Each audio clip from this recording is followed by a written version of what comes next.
So let's talk about composition. Okay, so real fast, a primer how this class started. I've been running the event space. By the way, I'm David Brommer. Nice to meet you all. I know some of you very well. I started the event space project about 9.5 years ago at B&H Photo, and a lot of the regulars were showing me their work, and it was also the age 10 years ago when digital cameras really came of age and everybody got their digital camera. And it made a lot of people who had no art history or art background or photography background get reinvigorated into photography.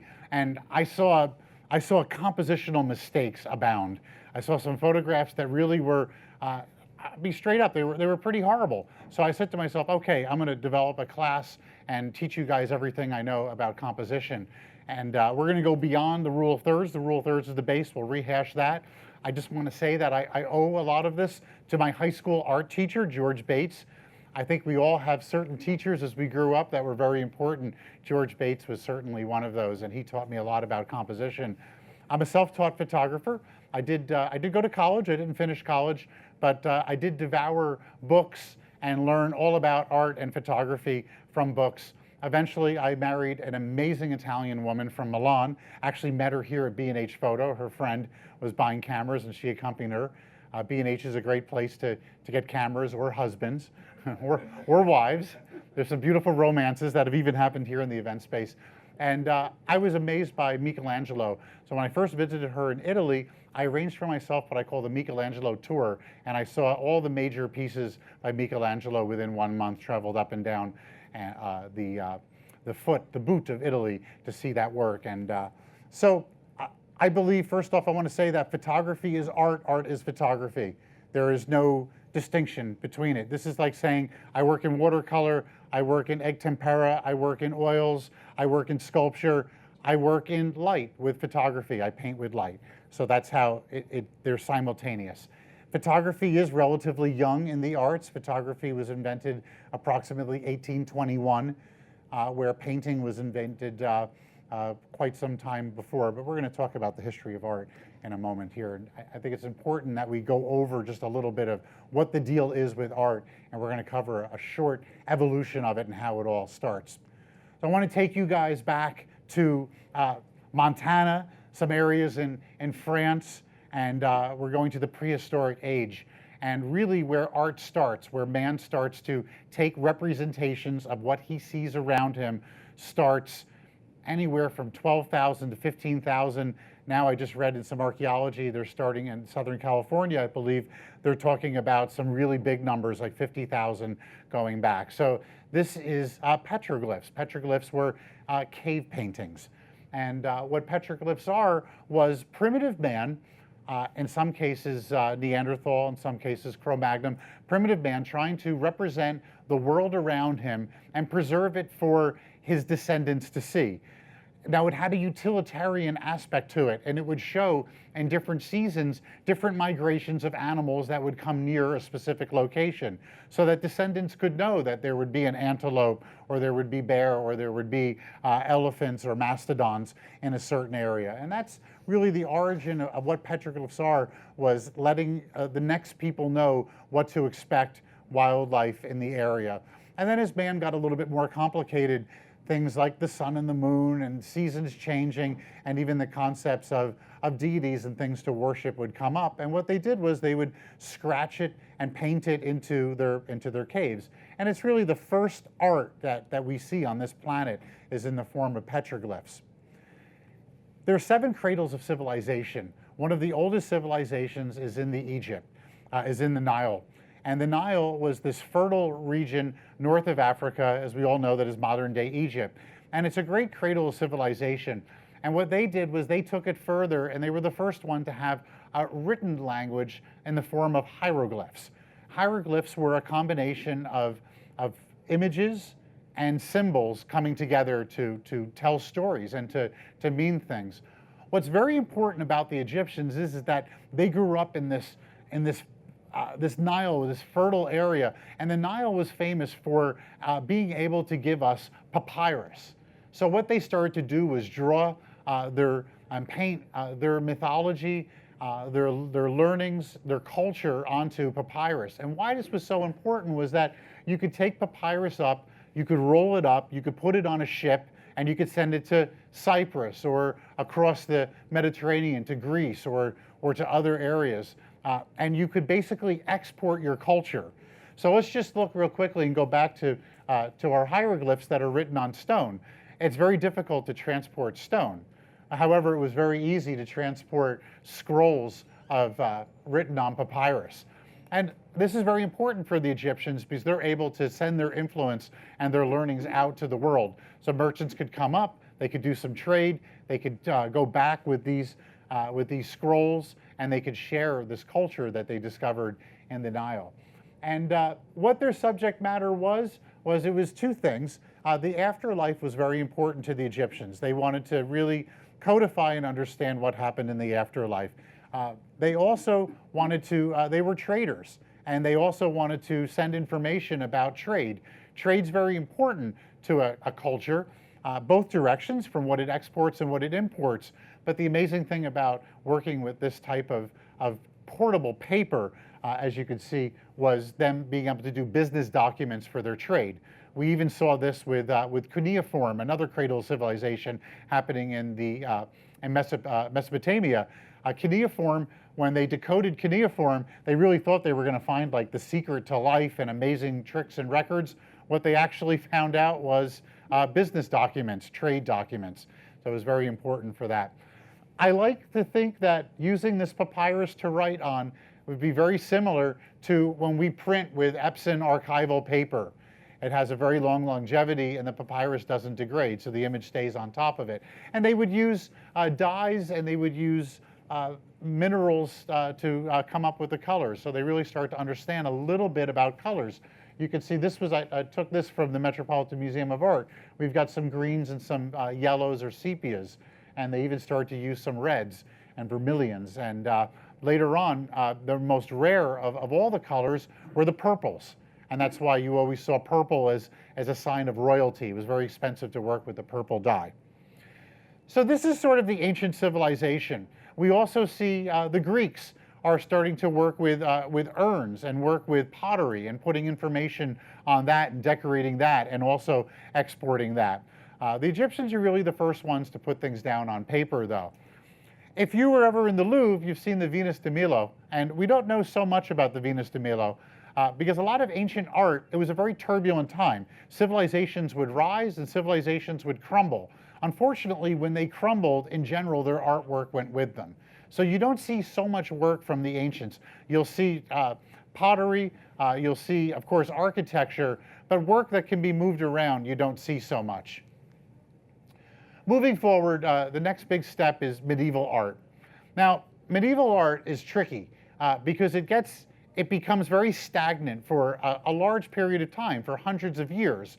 And what we've seen lately is a lot more development in art. But during the medieval period, the art becomes very stagnant, probably because we have roving bands of barbarians going and once again doing what happened to the ancients. They're destroying areas. They're going in. They're crumbling civilizations with aggression. The Visigoths, the Ostrogoths, even the Vikings were going, and they really weren't interested so much in artwork. They were interested in plunder, taking shiny objects, bringing it back.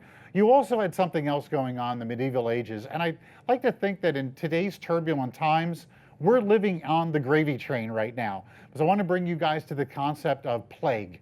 Plague was rampaging back and forth across Europe, and the Great Plague of Europe, that killed 1 in 3 people. So imagine 1 in 3 people. 1, 2, 3, sorry. 1, 2, 3, sorry. 1, 2, 3, sorry, you're on your phone. 1, 2, 3. You know, this is a big number that it's affecting. So where art starts to become, starts to be cultivated and also saved is the church. And the church is able to really, the religious icons that you're seeing from the Byzantine Empire is able to save a little bit of artwork. So the art that we see during the Middle Ages is very basic. It's very flat. It's very one-dimensional. They have a limited color palette that they work with, and it's not so highly conceptualized. It's quite primitive by the standards of its time, but this is sort of what we saw for a good 400 to around 1200, and then something changes. The Dark Ages were a rough time, but one of the harbingers that ended the Dark Ages was I'm making Alan, our video switcher, work. I'm going to be moving around a little bit. I like to think about this because I love history.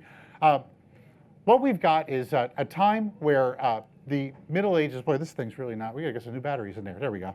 As the Dark Ages come to a close and the Renaissance happens, what happens is that there's two very important cities in Italy. There's Venice and Florence.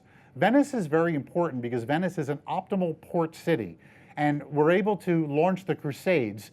And there's two ways you can get to go fight the Crusades out in the Holy Land. And the way that you can do it is that you can get on boats from Venice and travel through the Mediterranean. And the whole goal, if you're not familiar of the Crusades, it's going to sound kind of similar to what's been going on in the past 2 decades, is you want to go and free Jerusalem from the Ottoman Empire and from the Muslim world. And that's sort of what's going on with the Crusades are. So Europe is sending crusaders to go and do this. So you can go down through Europe to Venice and board a boat and go over, or you could take a much more hazardous overland route, which would be through Turkey and up and down. And that was a tough route. It was really longer, and it was more danger going on there, because if you take a standing army and you march it across a large area, it can be picked off fairly easily. But it was really convenient to go down to Florence and go on boats and go out there. What happens with the Crusades is that it's interesting, it brings light back into Europe and sort of ushers out the Dark Ages and begins the Renaissance. The way it does it is that during the Dark Ages, we lost a lot of technology, we lost a lot of understanding. So math, algebra was brought back into Europe. And it wasn't just at that point belonging to the church, which was sort of, the church was very hoarding of its knowledge because it wanted to control things very much. So you had this influx of merchants, nobles, and knights coming back, bringing learning that had been forgotten and tied off in the Holy Lands. The other city that's really important is Florence. And Florence I want to talk to you about very heavily. Florence at this point is ruled by the Medicis. And the Medicis have a rule, and the rule is build loyal alliances and nothing beats the personal touch, which coincidentally, the marketing program of the event space, I tried to emulate that, and I try to emulate that all the time. And I know any of my new employees, Alan, when you got the job, I'm sure I told you the Medici rule, that I think it's a great rule. But what the Medicis do something really smart. The Medicis don't invest in a big army. What the Medicis do is the Medicis build lots of alliances so that they're able to take the money that would have been spent on a large standing army, and they're able to throw it back into civil needs. They throw it into architecture. Lorenzo Medici started something called the Plato Four, and he cultivated artists to live in Florence and create art. When they did the Duomo in Florence, they held out a lottery for people to suggest ideas to build the Duomo in Florence. Brunelleschi, who was a watchmaker, submitted designs for the Duomo, and he gets picked to build the Duomo. Just to show the lack of information that was going on at that time, he had to travel down to Rome to look at the Parthenon in Rome and understand how large domes were built. And he came up with this double dome design, which was very emblematic and showed the forward thinking of the Renaissance guys. Meanwhile, how it applies to us, very importantly, is this guy named Giotto. Giotto's a Florentine, and Giotto is the beginning and the end of modern composition as we know it. You saw those flat images before of the icons that was being painted for the Christ images and most of the medieval art, and they were very flat. What Giotto does is that he establishes, first off, a vanishing point. He establishes perspective. He establishes the rule of three. We've got the subjects in the first third, a middle ground, and then a background. And there are lines going back, creating a vanishing point to the background. He also works with egg tempera and these beautiful colors. He works on technology to give good color to painting. This is an interesting shot here. We've got a row 1/3 going across of all the faces. And look at this beautiful line. This is a third. We're going to talk about the rule of thirds in a second. But he starts to establish that. And Giotto really is the father of this. Also, what else is going on in these paintings? They're not just a picture of one figure. There's a story happening in his paintings. He starts to establish storytelling within the art world, which is pretty important if you think about it. Us as photographers, storytelling is really key. So here's a popular story that shows up in a lot of Renaissance work. Renaissance work is mostly funded by, in general, the church, and it's also funded by noblemen. So this is a popular theme. This is the Annunciation. And in the Annunciation, you see it in Renaissance painting all the time. We've got an angel coming to Mary and telling her this very heavy subject matter that you're pregnant with the Son of God. And that's a pretty heavy-duty story within the mythology of Christianity happening. Well, Giotto paints this, and who's his primary benefactor is the church. So a lot of Giotto's work shows up on panels in churches. So let's say that you're a painter in Holland. How do you get to see this? Well, you do the grand tour. You got to travel to Italy. And when you go to Italy, all of Europe starts to travel to Italy, and they start going to the churches to study where the paintings are being done. If they're lucky, they can get to the studios of the painters. But in general, the museums of the Renaissance were the churches had the most dynamic art built into them. Giotto's born in 1267 in Florence. He becomes so important. Everybody really comes to look at the paintings in Florence and the churches by Giotto, and he establishes the rule of thirds. He also establishes a group of painters that really flourish that happened about 150 years after his death. They all go and study his work. In this case, it's Sandro Botticelli. And I want to point out Sandro Botticelli because Giotto worked within the Judeo-Christian mytho very heavily. But Sandro Botticelli starts to work in Greek mythology, and he starts to work in pagan thematics. Botticelli is interesting. He works for the church, and when he works for the church, he tells church stories. But when he works for private people, he allows them to do these very expressive pagan-themed paintings. So this is the birth of Venus, and this is quite important because if you see coming out of Zephyr, you see his breath is the wind. It's one of the first times that we've ever seen air being painted that we're trying to represent air. So we don't see that so much. Also, the water is very interesting. But let's look at a couple of other things. Look at the composition. He doesn't cut the horizon in half. He brings the horizon up by a third. There's a story being told because Venus has been given birth. And we've got three figures. Again, that three comes up, and we're going to see this three quite often, telling a great story of this goddess emerging from the seas. Also, look at the colors and the expressiveness that goes on.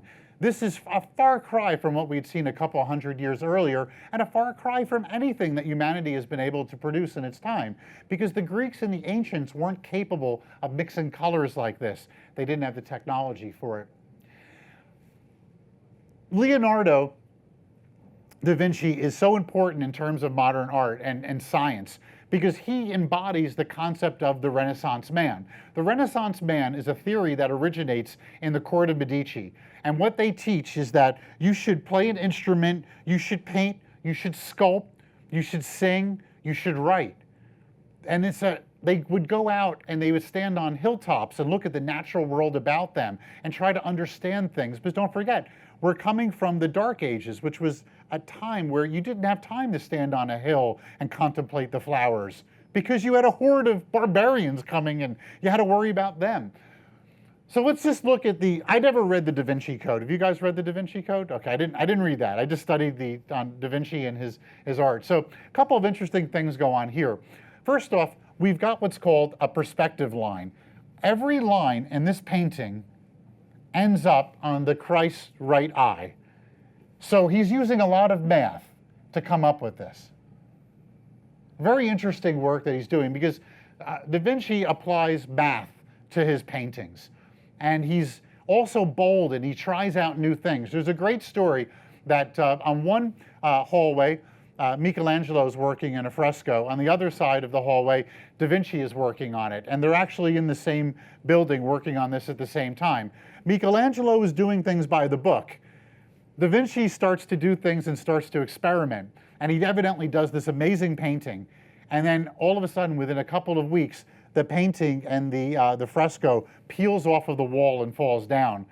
I read this in Michelangelo's book, and he was stunned. He felt terrible. He said it was a beautiful work that Leonardo had done, but because he tried to experiment, and he basically reached for the sun and got burnt, and his painting didn't work. So Leonardo, he tries to do different things. He tries to really elaborate. This painting was done, it also tells a great story. And the moment of this painting is that Christ and his apostles are having dinner, and Christ says, at the moment that this painting, like a photograph, 1/60th of a second, Christ says, by the end of tonight, one of you will betray me. Picture's taken. What happens is that his apostles love him. Everybody is in an act of denial. We're not going to betray Christ. He's the man. He's the Lord. He's the Son of God. We love him. Everybody's no, except for one figure. Judas still has his hand in the food and is still eating. So there's a whole story going on, which we're going to talk about story quite a bit. And really the most successful photographs have depth and tell stories, or they just have an aesthetic value. So this painting is done in a monastery, a monk's monastery in Milan, and it's done in the refectory, which was where the monks ate. And it's interesting, underneath here is a door that leads into it. So obviously he wants to inspire the monks that live there, so what better way to do the Last Supper where they're going to be eating. This painting got in a lot of trouble because when Napoleon occupied Milan, they used the refectory as a stable, and evidently Napoleon's soldiers were throwing dung up at the painting. This painting took a tremendous hit over time. But however, it was, I believe it was a Japanese firm came in and revitalized it. But you can go visit it now, and you have to book it online. It's in Milan. And it's interesting because it doesn't get much press. They only allow a certain number of visitors per day to go and see the Last Supper. I highly recommend going and checking it out. You have to walk into a hermetically sealed room with like these Star Trek doors that open and close so that the atmosphere doesn't go in there. Has anyone seen the Last Supper here? You've probably seen maybe the Birth of Venus, or if you go to the more popular museums in Italy. But this one's a little tough. It's a little off the beaten path to see, even though it's in Milan. But definitely go check it out. Okay, so moving forward, hopefully, we're gonna go north, and we're gonna go to the Dutch masters. We're gonna go to Jan Vermeer, and this is interesting. This is where painting and photography start to collide quite a bit. This is an age of hyper-realism that they're trying to get into. And this is the view of Delft, and what he's doing is he sets up his canvases and his paintings across the way, and he does this painting. Let's look at a couple of things compositionally. The horizon is 1/3, 2/3, we have an upper sky. We've got the figures showing up in one corner, open clean corner here, the reflections. It's quite perfect for its time, almost too perfect, which leads us to a theory from David Hockney, who's the painter, and Falco, who is a theorist. And what they do is they say that they were using camera obscura. Certain artists were using camera obscura. They were using tools to make these paintings. So for those of you that aren't so familiar with what a camera obscura is, I want you to imagine that we black out the back wall of the event space, we turn out all the lights, and we poke a hole in each of these sides of the wall. And if we turned out the lights, and we looked at this wall on this side of the room, once our eyes adjusted, we would see a very light upside-down B&H showroom coming through the pinholes. So what the theory is that he sets up a small tent, puts his canvas on the other side of the tent, the other across. He's got the canvas. He's got a little peephole going through, and then there's Delft across the way. And what he does is he takes a charcoal pencil and he sketches out in super realism this view. And that's how they feel that he did that. Now, how they come up with this controversial theory is that Vermeer didn't have studies of paintings in his notebooks like a lot of other artists did. And they also took x-rays and looked at the paintings, and they came up with that conclusion. Other artists also are using skills like this. Other Dutch masters, and even Caravaggio is also accused of using some techniques like this. So this is a lot different than standard painting. I want to jump into the next I'm going to go forward, and we're going to jump about 200 years, and we're going to get into the early 19th century, and we're going to talk about the Futurists from that was mainly centered in Milan. Now, the Futurists were interested in showing action in painting. So let's just think about that, action in painting. What does that really mean? It means they want to put movement. All other paintings we've seen have been freeze frames and stops, but these are the first guys to incorporate movement. Can anyone tell me what they see in this painting? A horse, exactly. A horse in movement. What else do you see? A rider, yep, a jockey or a rider, sure. A boat, exactly. You see some boats, and then what do you guys think these are? Oil bearings. They're smokestacks. It's industry. It's industry. This is the industrial, the end part of the Industrial Revolution and age, and it shows a turbulent time. What they did was this is leading up into what would actually change Europe dramatically, which is World War I. It's a lot of the conflicts leading into World War I. They had Buccioni is another Milanese, another Italian artist, but this group is interested in showing movement and action. They want to tell stories. They don't want to be stagnant. Also, we're seeing a Cubism influence. It's early Cubism that's also happening with it. So there's a lot of the 20th century saw a lot going on with art, a big move forward. Now, before we go forward, I want to also mention something else that applies to you guys as photographers. In the mid 18th century, around 1850, 1860, Winsor Newton, which were two guys who formed an art company from England, they did something that was very important. I think it was 1863, which is after photography. If you wanted to paint, you had to bring all these, your oil paints, they had to be mixed, they had to be put into these little urns, and it was very complicated to do oil painting. It was very costly. You had to mix up the pigments in your studio. They didn't last as long when they were mixed, so you had to get them ready to be used. Winsor Newton did a big technological advancement. They put oil paints in tubes. Now, you may say, well, what's such a big deal about that? But what it allowed for was artists to go out into the natural world, set up an easel, squeeze out some paint, and start to paint what they saw. Before they had to do that, it was very difficult to stand on a hilltop with an easel and do painting. Typically, you worked in watercolor before that, because you could work with those watercolor blocks. But it was a big evolutionary step for a painting when Winsor Newton did that, much like us as photographers taking evolutionary steps. Just want to throw this out to you guys. Sony released the A9 2 weeks ago, which is a camera that's capable of doing 20 frames per second with no viewfinder blackout. Do you think that this is going to have an impact on sports photographers? Oh yeah, 20 frames per second. So probably the next Olympics you're going to see, I predict we're going to have a lot of Sony A9 cameras there grabbing the action. Changes things dramatically. Us as photographers, we're sort of slaves to technology. You can only take a pinhole camera and do so much with it before technology really helps out, especially us digital photographers. Okay, I'm going to go into a little bit more on painting here. We're going to go into Dali. Dali is a master of what's a movement called the Surrealist movement. But again, let's look at the rule of thirds that are happening here.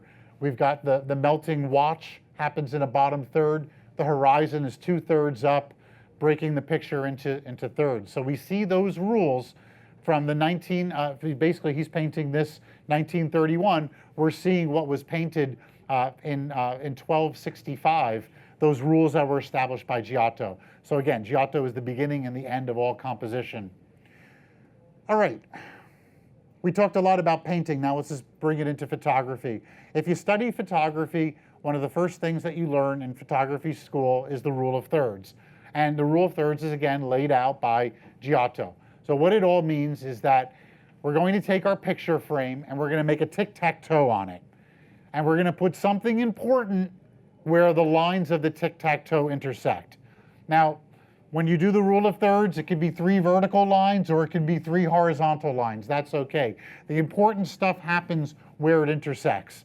And this is the basis for pretty much all modern composition comes down to the rule of thirds. Now, for those of you rebels out there, I will talk about breaking the rules. Don't think that this is all just about what Giotto laid out. It does get a little bit more elaborate. So this is essentially the rule of thirds. And let's just look at it in a couple of pictures. This is Michael Kenneth, keynote speaker from Optic 2016. This is the lone tree. Look closely what Michael Kenneth does. The horizon starts at 1/3. We've got 2/3 empty horizon. The lone tree sits where the intersection is. Now, would the picture had worked had Michael framed it with the tree right in the middle? I think it would have been okay, because you've still got that horizon happening. But putting the tree over there creates a little bit of balance. This is about as simple of a composition as you can get, because all we have is a horizon line and a tree. So it's a Michael Kenneth. How many of you guys were here for Optic and saw Michael Kenneth speak? And he's into simplicity. He breaks it down very well and has a good idea of space and the way that where objects should go. So this is a simple example of the rule of thirds that works really well. This was, I forgot the artist's name. I photographed it. It was in, if you go to Madison Square Park, every 3 months they change the artwork that's in the park. So this is just a simple look at the rule of thirds. We've got I think this is for, to keep cicadas or something to climbing up the tree, but placing that in the top third, and then this amazing rope sculpture that they had. So very simple use of the rule of thirds going on there in a simple photograph. And also, of course, excuse me, the tree makes up for that center area. The other thing I liked about it was the colors, the green and the red. It's got like primary colors being used on it. That was before I swore off color. I've only been black and white for 1.5 years. So, hi, my name is David, and I have a problem with color. This is Sean Curtin. Sean Curtin's one of my mentors. You can go take classes from him up at the main workshops. He's an amazing teacher. He's got several projects. One of them is The Secret Books. A very easy look at simple composition happening here. The pendulum happens right in the top third. Look how he uses this black area, this dark area, to be a horizon on a still life. Even though it's not a landscape, it still has a horizon. And then also this line, this shadow going across. Very simple composition, works really well. Note he doesn't put the pendulum right into the center, puts it off on the side. I've got a slide with everybody with links to all these artists I'll be showing you as we move forward. All right, so I got a commission when I was in Seattle, and it was to photograph the skyline for a tourism magazine and to do some standard Seattle pictures. So I climbed up on top of Queen Anne Hill for this iconic shot of downtown Seattle. So this picture, when I got there, proved had a little bit of difficulty, and I learned something later on that I did naturally, but I noticed as a rule for composition. Okay, so the first thing is that this park up on top of Queen Anne Hill is not that big, so I don't have that much area to actually work with, and I can't climb up on somebody's house. I didn't have arrangements for that. So what we've got going on here is over here is the old Key Arena where the Seattle Supersonics used to play, and the Key Arena had a lot of bright lights on it, and it was very bright, very distracting. So I had to include that part, so what I did was decided to cut it off a little bit. So I still got it, but kept that very bright light from drawing your eye to it by actually just kind of cutting it up a little bit. Of course, the iconic Space Needle is really important. And then the next biggest building, we've got the Columbia Tower, which is known as the box that the Space Needle came in. I get up on top, and I'm starting to work on this. And what we've got here is a residential area, which is very dark. And then we've got the Seattle Center, which is very bright, and then the beautiful skyline. Now, I'm not shooting with a digital camera. I'm shooting slide film. This is before digital. This was like probably done in 1995. I imagine the skyline's probably a little bit different now. So it's daylight balanced film, and it gives me this whole yellow look from the tungsten light that happened. Ladies and gentlemen, with today's modern cameras, with daylight and tungsten and automatic white balance, you probably wouldn't see a picture like this anymore. You'd actually have to get into the camera setting and fool around with it to get that tungsten look. Another thing that's happening is that lights are changing, and we're seeing less tungsten lighting and more LED lighting, which can be matched for daylight. So it's kind of historical to show a picture like this, because you just don't see colors like that anymore. Now, when I did the initial composition, the Seattle, the Space Needle was right in the center, and when I moved this over to the center, I got more of that key arena. So I needed to cut the key arena. So I bumped it over a little bit. I had a little bit of a problem with moving that out of the center, and of course it wouldn't work if it was here, here, here. So all I could do was follow the rule of thirds to make sure that I didn't cut the horizon into half and take 2/3 of it. It would be later on that I would realize that dramatic shapes, they can override compositional elements. Dramatic shapes can really dictate to you what the composition is going to be, and you've got to work with them. So let's look at another example here. Hold on. The horizon is very important that we don't cut it in half. You always have to take your horizon and split it into a third. So I want you to imagine this. I think we've all been there. I should really do a photograph to illustrate this. You're at the beach, and in front of you is the Atlantic or the Pacific or the Dead Sea, whatever it is. And you're at the beach, and it looks really good.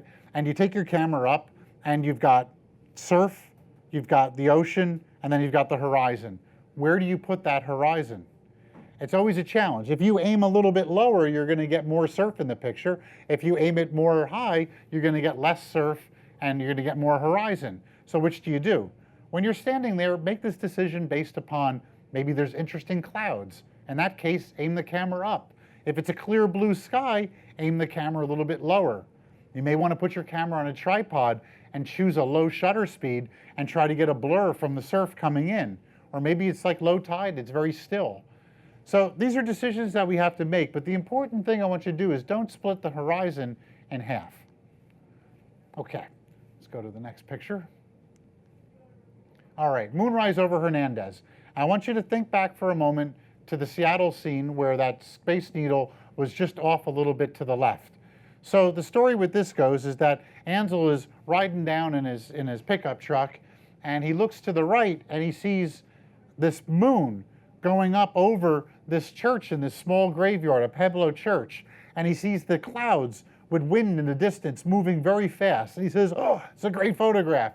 So he goes, he climbs up on top of his truck, he sets up his camera, and I believe the story is that he metered it wrong. Either he messed up the meter, he didn't have his meter with him, or he didn't want to go back into the truck to get the meter because everything was moving very fast. So he makes a guess exposure, develops the film.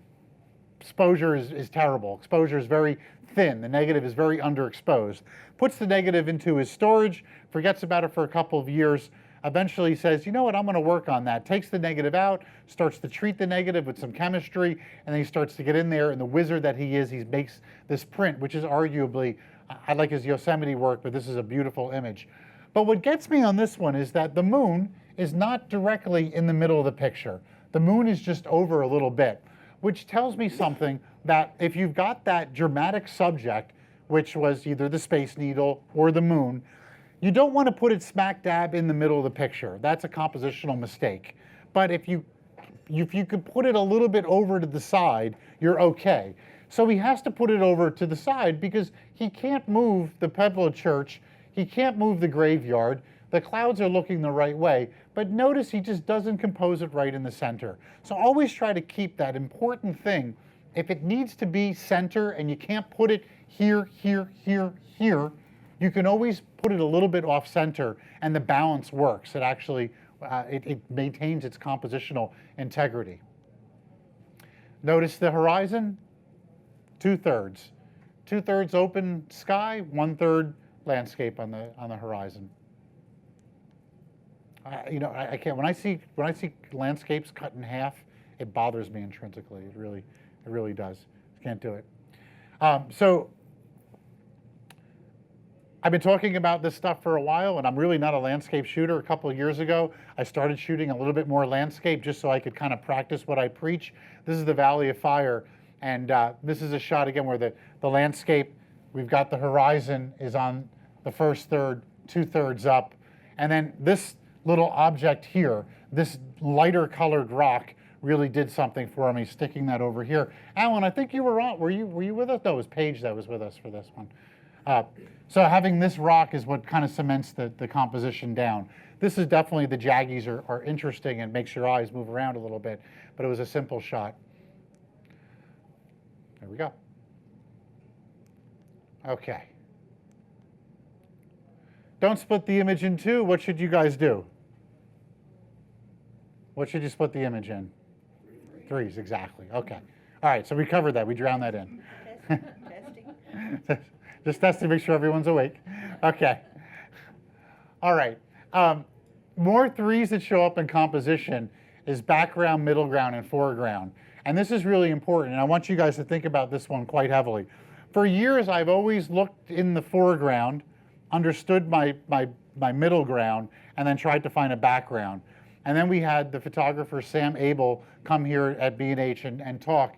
And what Sam Abel does is he looks for the background first, and then a middle ground, and then a foreground, usually puts his subject in the foreground.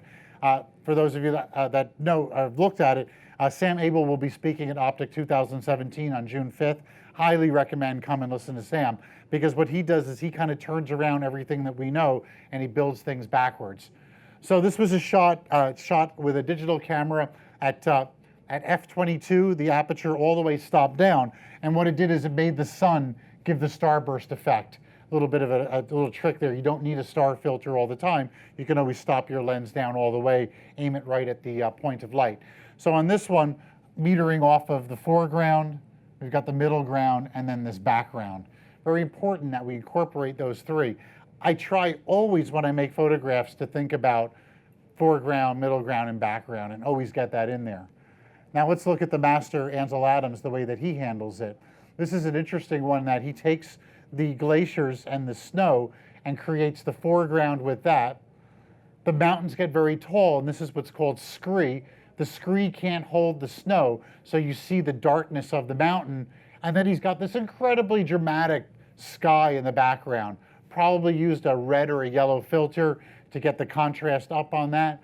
And it's foreground, middle ground, and background.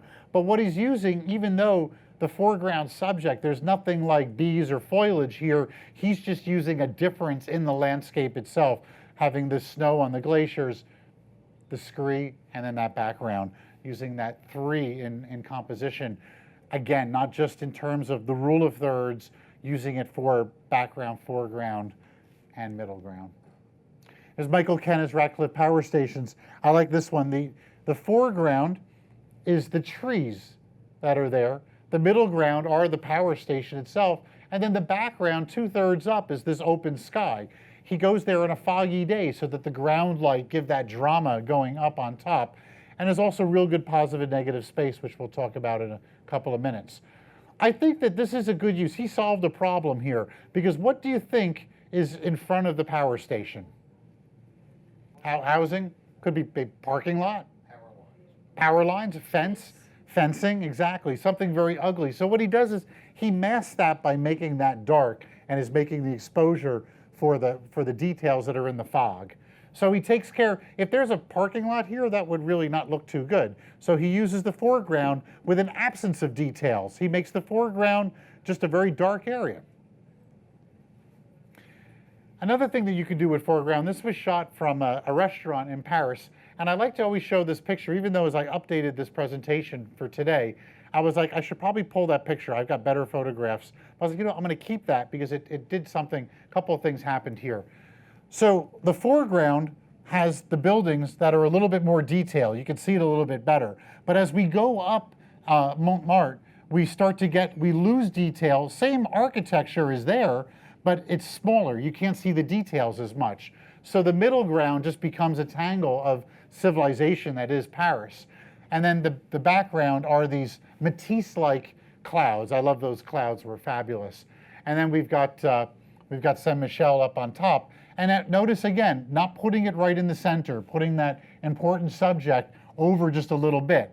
If I moved Saint-Michel over a little bit, I would get this dominant dome over here, and it would kind of mess up the composition. Your eye at this point kind of goes around a little bit and then ends up here, and then I think we start to look at those, at the color palette and those soft sky up on top. It's just a simple lesson in composition. The other thing I think that's cool about this photograph was that this was taken with a Canon PowerShot S20 or S30, which was an early point-and-shoot digital Had just a regular point and shoot digital with a small sensor, but it was one of those point and shoot digitals that you could shoot RAW with. So even though it was like a $400, $350 point and shoot, very small, good pocket camera, had that RAW shooting ability and was able to squeeze out an image with a really nice amount of detail in here. I've blown this up quite nicely. The framing on it, I would never ever do framing like that in general. That's from Nick Silver Effects, or Nick Silver Effects, not Silver Effects, sorry, Nick Photo Frames. But I decided to do that just because of a nod towards the Impressionists and make it look like a painting. Normally I consider edges like that to be sort of cheesy. All right, so we've talked about basic composition. We've talked about the rule of thirds, splitting horizons, and all that stuff. Now, this show is advertised as beyond the rule of thirds. Let's go in a little bit deep. I want to talk to you guys about deconstruction.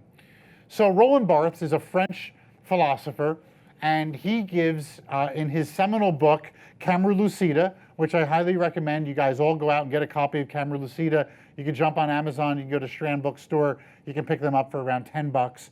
It's been republished many times. I do have a reading list that I can, that'll be in the last page. He talks about deconstruction. Deconstruction is something, a concept I want to introduce you guys to if you're not familiar with it. Deconstructing is breaking things down. So we know B&H is a retail store. It's a camera retail store. It's got technology, and it's in New York City. Deconstruction is when we start. B&H is a retail store, but then we start to break it down further. We can do that with photography as well. We can do that with art. And what he does is that he breaks down images from it's a landscape, it's a black and white shot, it was done with a film camera, there are no humans in the picture, there's only nature, it shows nighttime or dusk. He breaks down the picture, and what that's doing is deconstructing it. If you keep breaking it down, the last two things that we have are studium and punctum, and he borrows this from Latin. So what studium is we'll start with that one. Studium is a casual liking for the picture. So do you guys like this picture? It's In-N-Out Burger. It's a tray from In-N-Out. I made the picture because I liked the metal table. I thought was interesting, had a nice pattern on it. And this is the way In-N-Out actually served the two cheeseburgers. It's a general liking of the picture. When I posted this on Instagram, it did pretty well. I know you guys don't seem so excited about it. How about that picture? Mexican guy carrying his pane from the bakery, doing it old school style on his head. He saw me and just kind of gave a look. How about this picture? You like this one? It's an interesting landscape. It's in Mexican highways, an overpass for pedestrians. I thought it was quite an elaborate overpass for pedestrians, but that's a system there. So studium is this general liking. It's that you have a small intellectual commitment to the picture. It's not, studium pictures aren't amazing photographs. They're not knock'em, sock'em, rock'em pictures. They're just general things. Like, I notice a lot of West Coast people will generally like this picture because it has In-N-Out Burger. It's a chain of fast food burgers that we don't have here on the East Coast. You only find that on the West Coast. So you get a little bit of an intellectual commitment to it. There's a clue showing you that it's In-N-Out Burger with it, strategically placing those packets of salt because there wasn't enough sodium already on the burgers. So we had to add that on there or on the fries. This shot of the Mexican kid coming with his bakery. I waited for him to be in this one spot. He saw me with the camera, so he knew I was going to make his picture. I want to get his legs spread like that, and it's an interesting shot because he's got the basket on his head. This shot, it's got some drama going on. We generally like it. Now, these pictures, studium pictures, are not the greatest pictures that you're going to make. What studium is that you should endeavor to make many pictures that have studium, so that when you get a chance for a picture to present punctum, you're going to have it. Punctum is punctuation. Punctum is a picture that sticks in your mind, a picture that really influences, a picture that makes you say, wow. So this is Louis Cinco's The Marlborough Marine, and this is a shot. There aren't so many shots, so much photography from Gulf War II, from the Second Gulf War that we see so much. But what happens in this picture is Louis Cinco was a journalist, And what happened was a roadside bomb went off, an ambush went off, a bunch of Marines took fire, some of them were killed, they had a firefight. After the firefight was over and the area was secure, he turned around and he shot this Marine who just lit up a cigarette to just take a moment. As I'm telling the story, because I heard it from Louis Cinco, who spoke here, my stomach just sort of curled up a little bit as I imagined this. And I actually have a little bit of tears coming to my eyes to think what this poor guy just went through. The picture sums it all up, the look in his eyes. I think we've all learned from Vietnam that you talked about the 1,000-yard stare.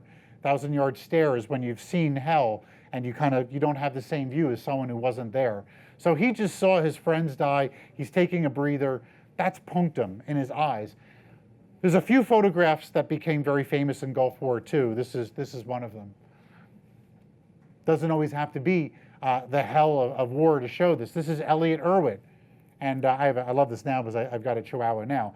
But this is an interesting shot. There's a little bit of humor going on with it. We've got the dressed up Chihuahua. We've got the person in nice boots. And then what's going on here? I still really can't figure out this photograph. I got to meet Elliot for the first time and talked about the photograph with him, and he just chuckled. He's getting kind of old. He wouldn't tell me any more details. I think the rest of the dog was over to the side, is what's going on. But it's a great shot.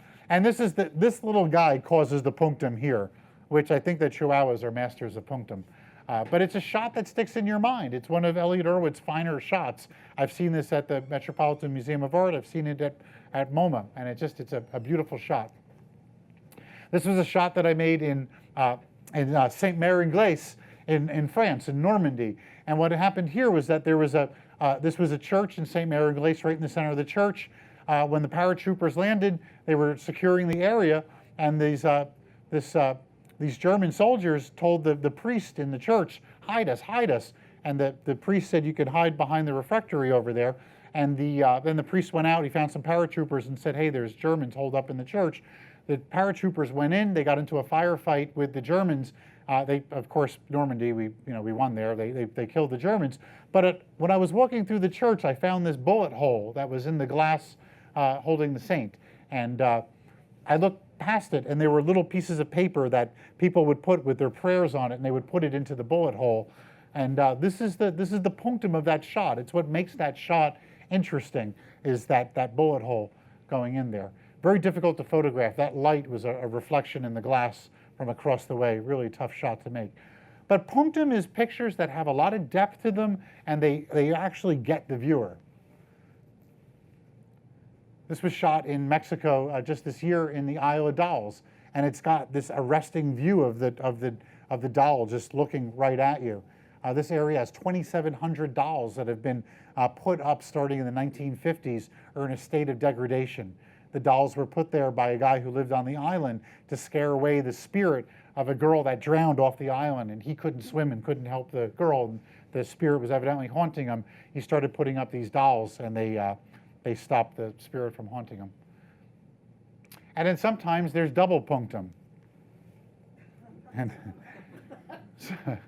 this was shot in a series called Instant Italy, where I didn't bring any digital cameras. I just traveled to Italy with Fuji Instax cameras, and just saw these two dogs and this Italian woman in a muumuu walking her dogs, and the tails were up, jumped down underneath and made the shot. The trick here for double punctum, and also the shot of that Elliot Erwitt got, and the shot of Saint Mary Glace and the Marlborough Marine, is that when a punctum shot happens, punctum shots don't happen and they stay there for a while. Punctum shots, you got to be ready to shoot them. The only way that you can be ready to make a great shot is if you've made a lot of regular passé shots before it. You have to understand your camera and your equipment. I did a portrait yesterday, and I shot about 12, 15 shots, and about 6 of them came out a little bit soft.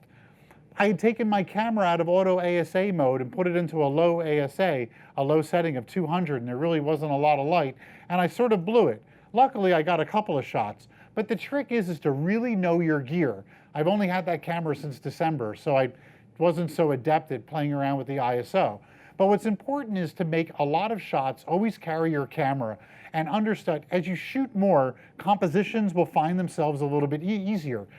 This shot, I didn't know how long the dog's tails were going to be up, plus I was moving. But I had been shooting with that Fuji camera heavily for 3 weeks before, so I understood it. I understood that Instax wide shot.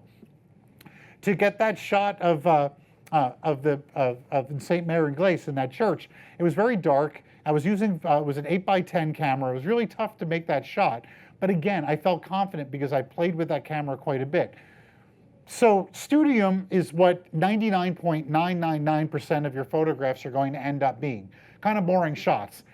Frequently, I'll be walking along and I'll see a shot with my wife and I'll stop and I'll start making the shot and she'll be like, oh, come on already.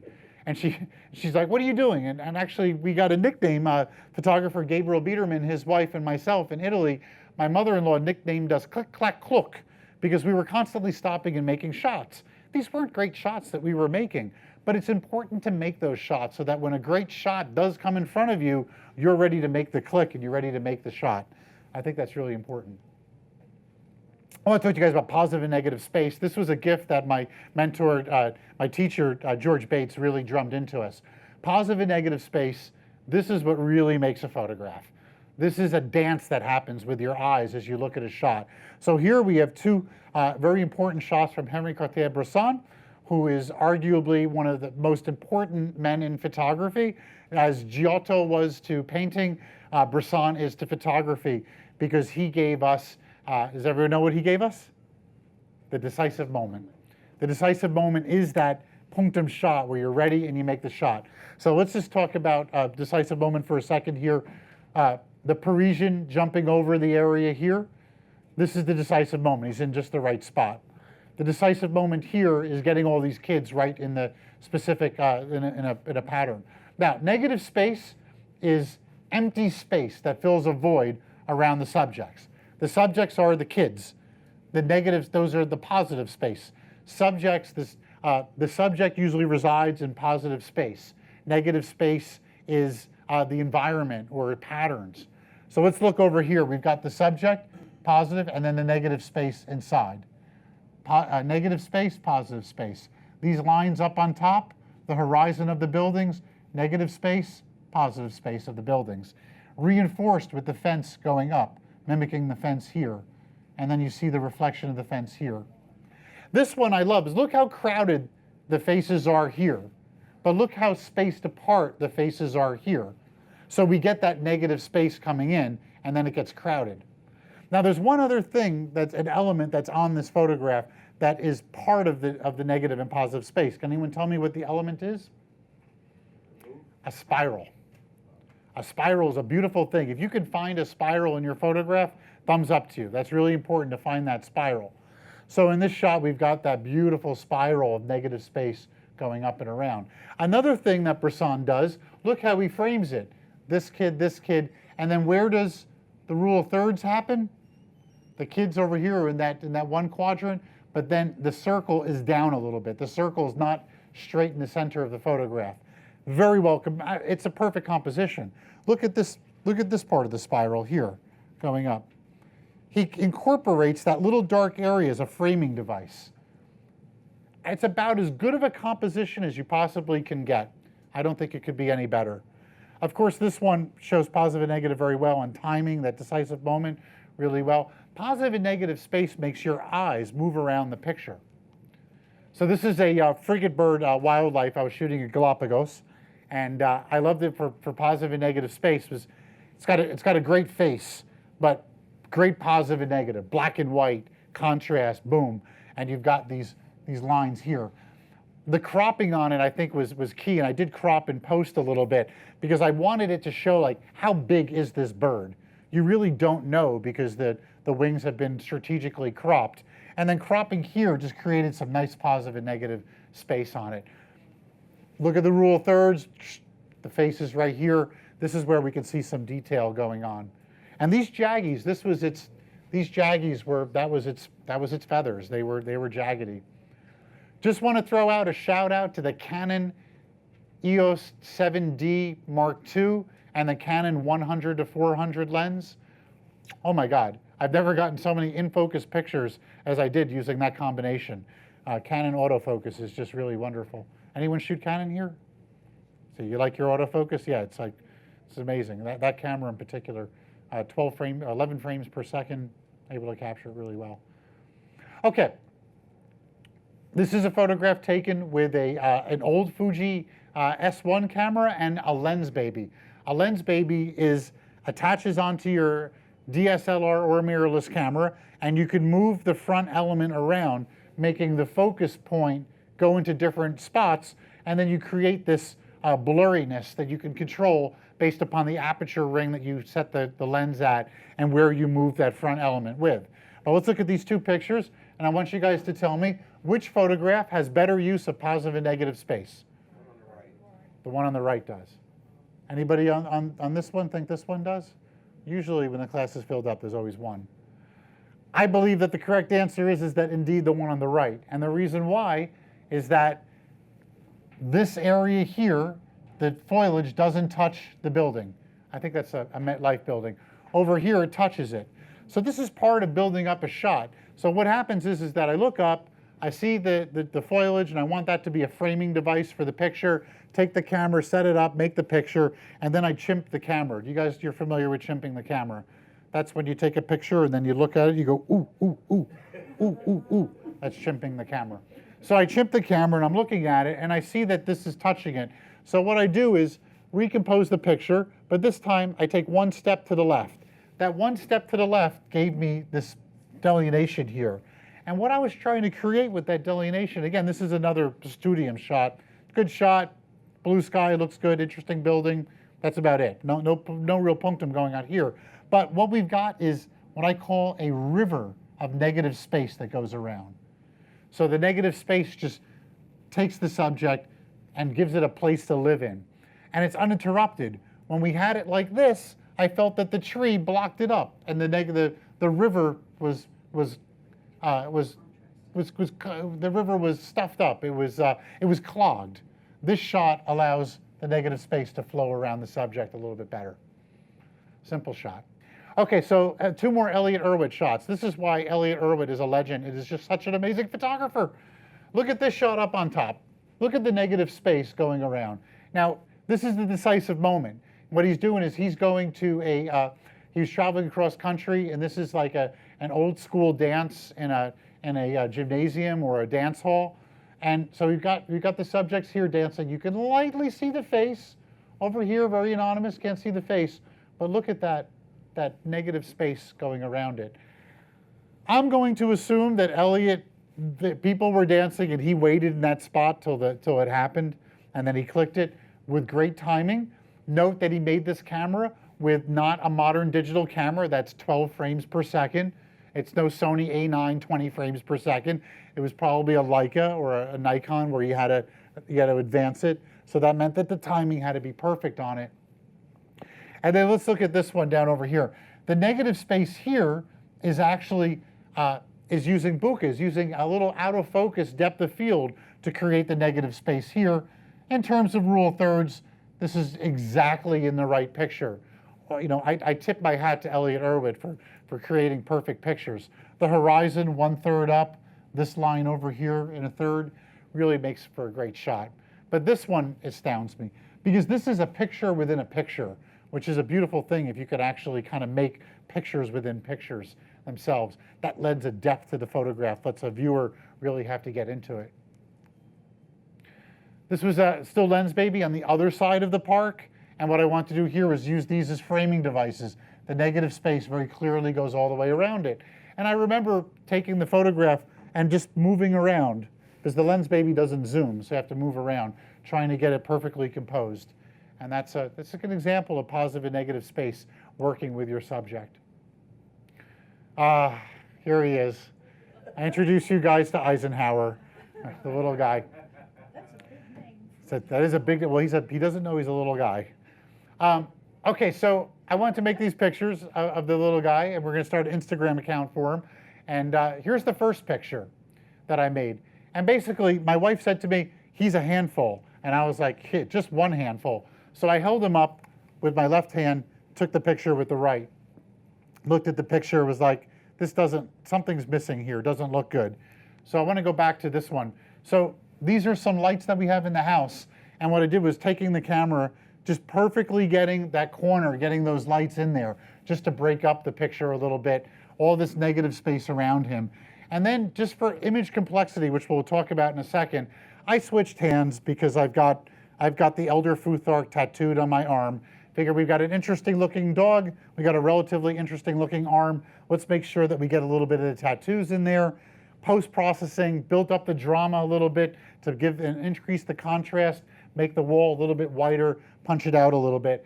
Also, sometimes when you take a couple of pictures with a goal, you like work your way into the picture and look at the expression.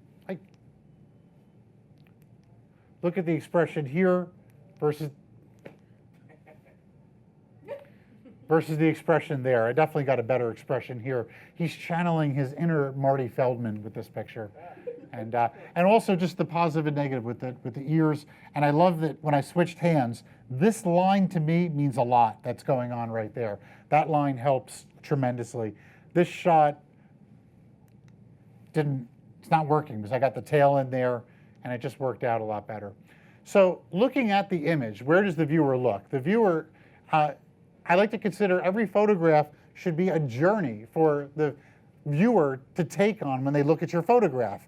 And as we all know, if we take a trip and it lasts for a weekend, that's okay. But let's take a trip and go away for 2 weeks. Much more interesting vacation that's 2 weeks.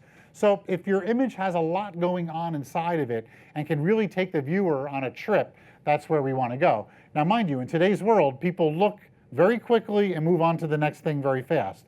So I think a long view on a picture is a couple of seconds as opposed to a millisecond where you don't even notice it. Okay, in the Western world, we read from left to right. So a lot of compositions I've noticed seem to work from the left going to the right. There are directional elements and there are anchor elements. Directional elements move you around the picture, move your eyes around the picture when you see them. Anchor elements is something important that stops you on the picture, makes you stop right at that point. You have to figure out the anchor element. So let's go into some specific examples of this. Physical lines. A good physical line to showcase would be, from what we've seen so far, let's say the Ratcliffe power station pictures from Michael Kenneth. The physical lines were those shapes of the power stations. They made you go up, and since they weren't standard tubes, they had that bowed-in curve. Your eye had to sort of do a roller coaster around them.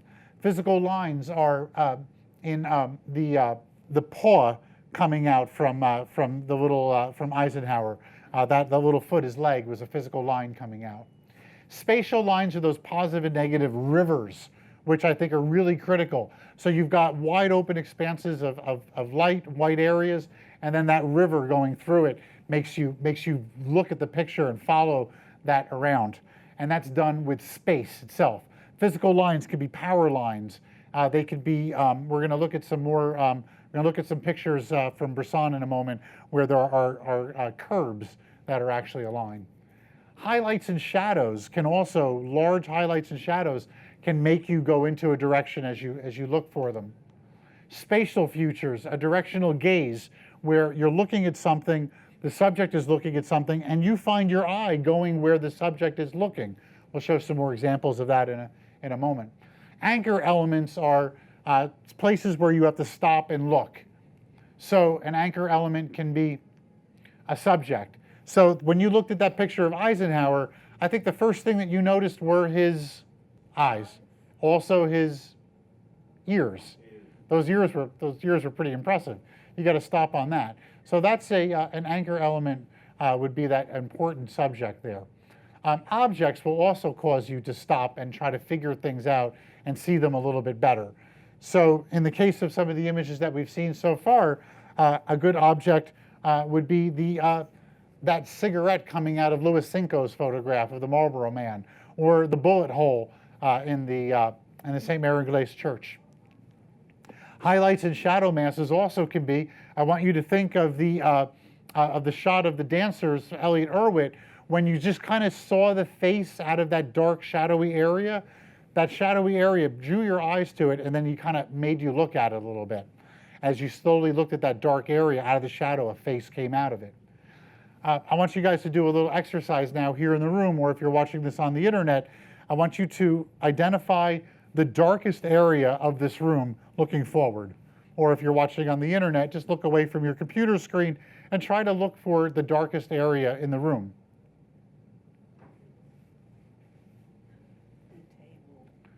Table, pretty dark. The shadow of the board on the wall. Shadow of the board on the wall. Yep, it gets a little darker as you go further underneath it. The corner of the room, if you can see it over there where the carpeting goes in. I think the side of the monitor. Sides of the monitor, very good, good, very good. Darkest area. Your eyes will always go towards lighter areas than darker areas. So as an exercise, it's good to try to, when you go home, when you're leaving here, try to look at a scene in front of you and find the darkest spots. And you'll find your eyes see the highlights better, the middle tones, but try to look for the darker tones. I can see a lot more darkness as I'm looking out here. The light is all coming forward. When we used to do this presentation without as much light, so it was easier to do that. One of the darkest areas in the front of the room is up underneath where this screen is. There's a dark area in there. I can see a little bit of the mechanism, the wires, then it goes totally dark into that area. So as an exercise, try to train your eye to see darker areas. Okay, color masses and splotches, colors will also cause you to stop on them as well, and anchor element. Now when I say an anchor element, we're talking about, if you look at a picture for a second or two, we're talking about if you spent a quarter of a second looking at the subject. So it's when we stop on an anchor, it's a very brief stopping that your eyes do, and then it continues on a journey. So now we're going to look at some pictures. This is a fun little exercise. Okay. Henri Cartier-Bresson. Now, as we looked at this photo, our eyes did a little dance across it. This is a very complicated photo in many ways. First thing that happens is that we've got, what do we have? A spiral, exactly. So our eyes start on the left, because we almost always start pictures looking from left to right, goes here, this big dominant line spinning around all this, boom, and then the anchor, then your eyes stop, obviously, on the biker, because you've got to establish that it's a bicycle, not a motorcycle. It's a guy. What's he got on his head? Yeah, some kind of a hat. You can almost see in the shadows a little something going on there. And then our eyes start to travel. They pick up this leading directional line. Our eyes go over here. One of the last things that we notice in this photograph is the brickwork and this door. Because what these are doing, if you look at these lines, they're pushing your eye back into the photograph. So you do this kind of continuously, because this is pushing you that way. You're not looking down over here so much. As a matter of fact, there's a watermark for Magnum Photos, the Henri Cartier-Bresson's agency that he was one of the founding members. You don't even see that as much, because everything is kind of keeping you up in that area. It's where your eyes are looking. Because eventually, after you do the dance, then you really start to investigate the photo, and then you even see other little details, other things happening. Like this, you start to see that there's a line here, and then we've got the cobblestones. What's really cool is that the head isn't over here.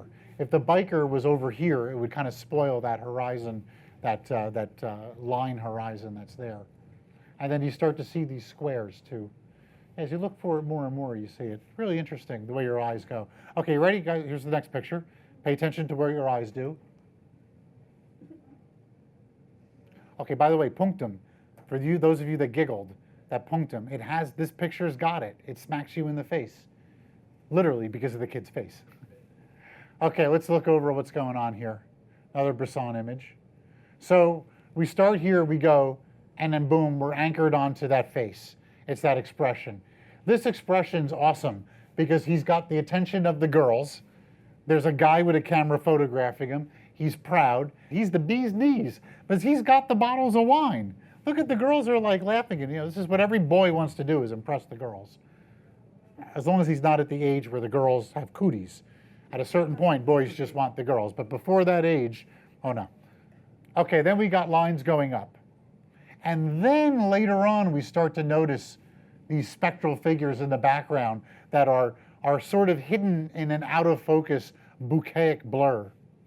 Did I just say that? So that's kind of how this photograph's made up. Now, some other little details. This little architectural piece coming down helps. Complicated photograph.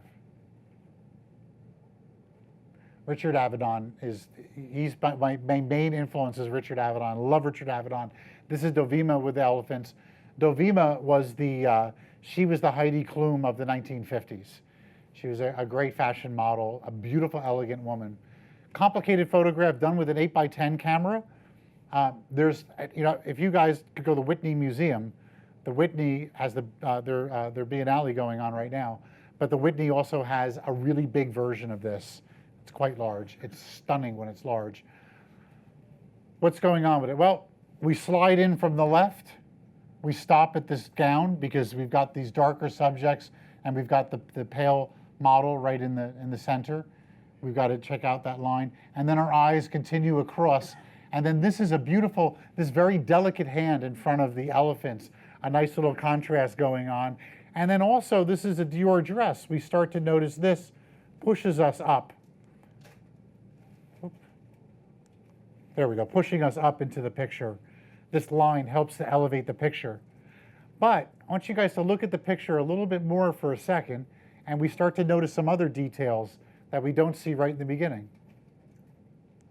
3 planes, foreground, middle ground, background, that all happens. But what do we see? Elephants on the rule. What else do we see now that you looked at the picture for a little bit? Yep, the chain. That the elephants are chained down. Now, this is the 1950s. We really wouldn't, we would never see this now. I mean, elephant treatment is a contentious subject and circuses and whatnot, but this you wouldn't see that now. Also the fact that he shot this with an 8x10 camera. I know this because this is what's called a rebate edge. A rebate edge is when you incorporate the negative edges into your photograph. Digital photography, we don't see that. We only see that in digital photography when we use Nick Silver effects or photo edges where we put a false rebate edge. But this is an 8x10 camera. It's in the holder. So here's the film, but the holder, this is parts of the holder showing up.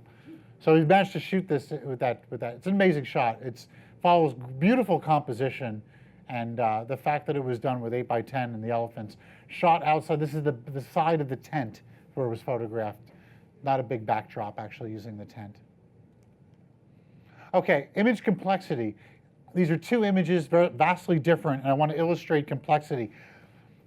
We get the rule of thirds, we get all that stuff down, but there's other things that we can incorporate into the picture will make it great. So first off is the sense of environment. So let's look at this picture to start off with. Where was this shot? Anybody? France? Well, it was Italy.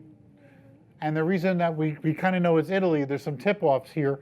This is the sienna color that is so prevalent in Tuscany, the architecture. If you say France, that's definitely not Parisian architecture, but Provence, south of France, certainly it could make into it. So you can tell. Now, this is from the Seattle Suspects series. This is Sparks. You're going to see a picture of him next. Now, Sparks, here I have an absence of environment. I told you I was influenced by Avedon and his portrait series. And what I want to do here is put the subject in an emotionally neutral context so that only the subject speaks to you. When you look at this, you're kind of figuring out where is it, what's going on. This one, I want you to concentrate 100% on the subject. Now, the subject is sort of nebulous in this picture. Arguably, the subject really is the balls or the toys. Subject here is Sparks himself. So it's important for the subject to be a clear, every image has to have a clear subject.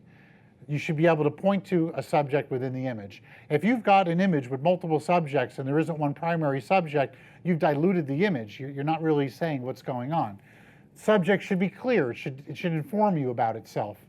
Then there's a number of other little elements happening here. This is all these lines coming down help with the composition. But there's one key thing here that was done in the composition that I'm quite proud of, is this little triangle up on top in the center.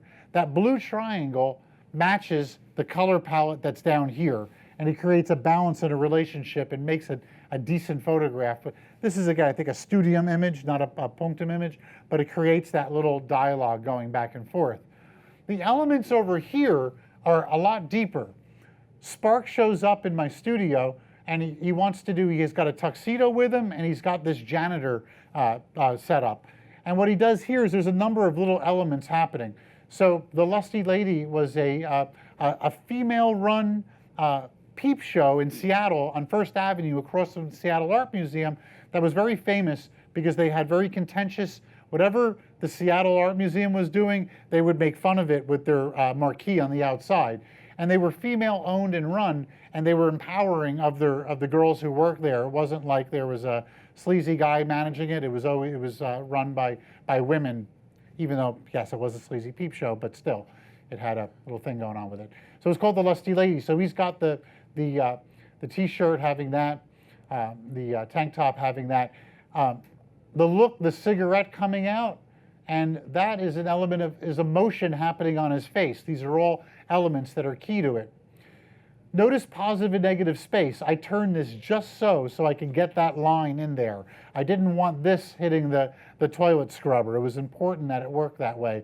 We took a wire hanger and we bent it in such a way so that the paper towel gave this negative space around it. That was all really planned out and part of it. Mimicking his hair with the mop, getting the mop nice and close. Gesture. Look at how he's gripping the piece. He's gripping it hard because he's a curmudgeonly janitor, and he's like intense, and he's gripping it hard, and the cigarette just hanging right out there. Gesture is really important because gesture is what your subjects are doing. If your subjects don't have gesture, it doesn't work so much. You need to have an element like that, and it's an important part of complexity to be able to incorporate gesture. This photograph, really no gesture here except the fact that it's just an empty market, and it's just showing a little bit of isolation, waiting for these toys to get picked out by somebody.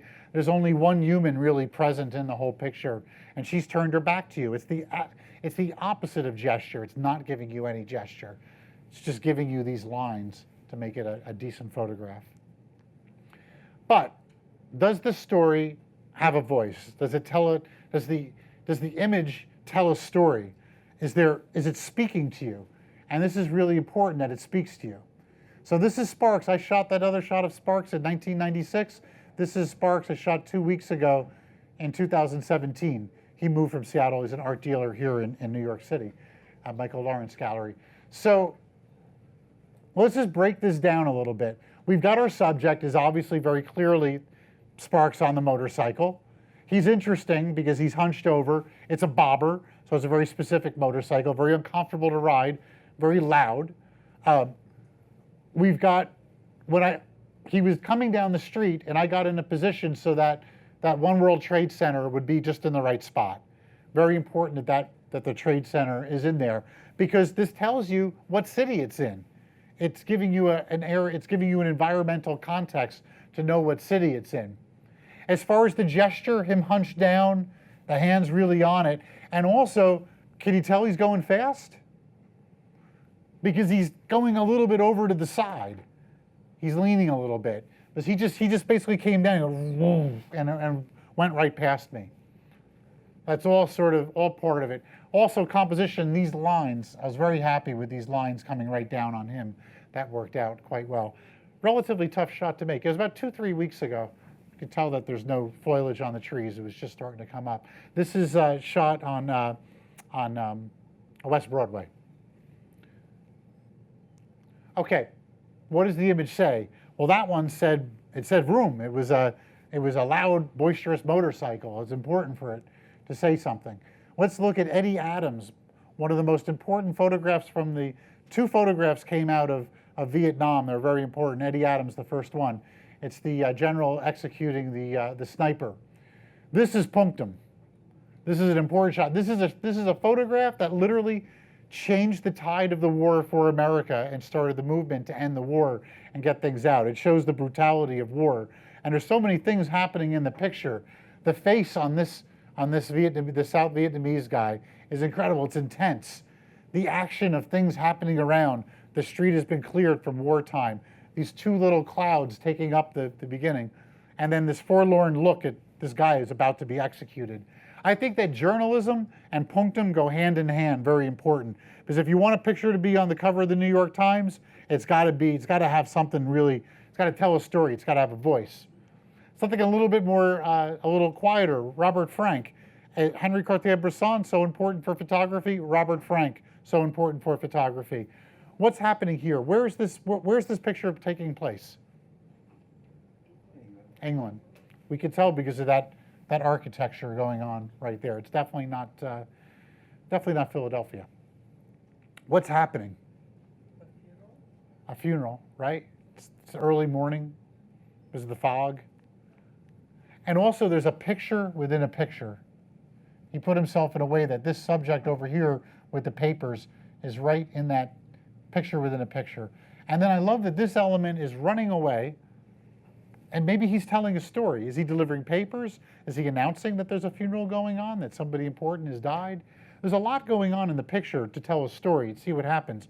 Also, there's a wetness to the street causing a nice reflection, which sort of adds to it. After it rains, I love going out and making pictures. Much better pictures happen after the rain, when you got wet pavement. Look at these lines. The vanishing point happening down there. Again, the vanishing point here is incorporated in. All these lines coming down. So an image has to have a voice, has to tell a story. You guys know about the backstory to this, that this guy's brother was killed, purportedly by this sniper, and he's executing it himself. He eventually gets very famous in this picture, and Eddie always regrets actually taking this photograph because it got the general in trouble. Stories within photographs. Is the image alive? I'm going to show you a very important picture from Robert Frank, which I think is a very important picture today because it shows something that's been a big part of the racial tensions that we've been facing. So Robert Frank is a Jew from Europe who travels to the United States after World War II, and he understands that the United States is the land of the free, the home of the brave, and everybody is equal. But when he comes to America, he comes to the 1950s segregated America. And he realizes that the stories and what America says it is not actually true.